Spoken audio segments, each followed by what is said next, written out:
What do you think, having said that, what do you think is the greatest human skill? Not habit, but mindset and skill. That's a great question. I don't know if I got what the greatest, there's so many.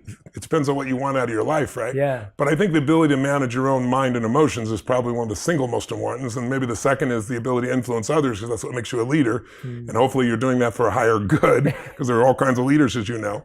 But I don't think most people are very good at emotional fitness. Most people are just not as happy as they could be. I did one book, Money Master the Game. It's kind of like this. Yes. And what I did in that case is I interviewed 50 of the smartest financial people in the world, Yes. Ray Dalio, Carl Icahn, Warren Buffett. And out of 50 of them, and again, it's in my judgment, I could be completely wrong. And I've spent a lot of time with them. Some have become really good friends. There's probably 4 or 5 that are really happy people. You go, oh, well, money makes people unhappy. Money, it has nothing to do with money. Money makes you more of what you are. It just magnifies. If you're mean, you have more to be mean with. If you're kind, you have more to give, But I think that most people are they haven't learned to manage what's going inside. It doesn't matter how much abundance they have, they're still unhappy. We've all seen people great comedians that have killed themselves. Anthony Bourdain, beautiful man, traveled the world, killed himself, fashion designers that have done it. We've all seen all these different people, Kate Spade. And it's like, what? They had everything, except they didn't master what's going on here and here. And this is why you lived your life the way you have as well. So I think that skill set is the most important one. That's why even in the book, my last 2 chapters, I think are the most important, because it's really about the power of the mind.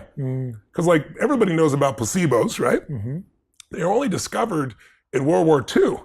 And it was discovered by accident. This doctor ran out of morphine, and he's treating these people that are badly injured. And you need the morphine not just so they're out of pain, but so they don't go into shock.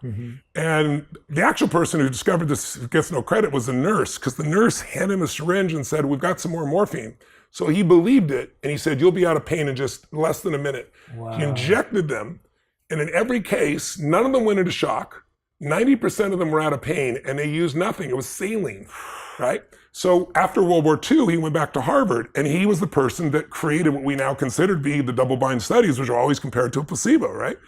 And what most people don't know is the bigger the placebo intervention, the more powerful the mind believes it. So a small pill is less effective than a big pill. An injection is more powerful than a pill in terms of its effectiveness. The most powerful is a sham surgery. The Veterans Administration did a study, and they did on people doing knee surgeries. And they took 1/3 of the people and they just cut them open, anesthetized them, and sewed them back up, did nothing. A year later, this group, the group that had no surgery, had the least amount of pain, the most amount of flexibility, so they stopped funding those surgeries, to give you an idea. But that's how powerful it is. And so it's even more than Harvard did a study where they took barbiturates, made these big red pills, and said, this is an amphetamine, you need to prepare your body because you're gonna speed up. They didn't give them something fake, they gave them an actual drug that slows the body down, and the body sped up.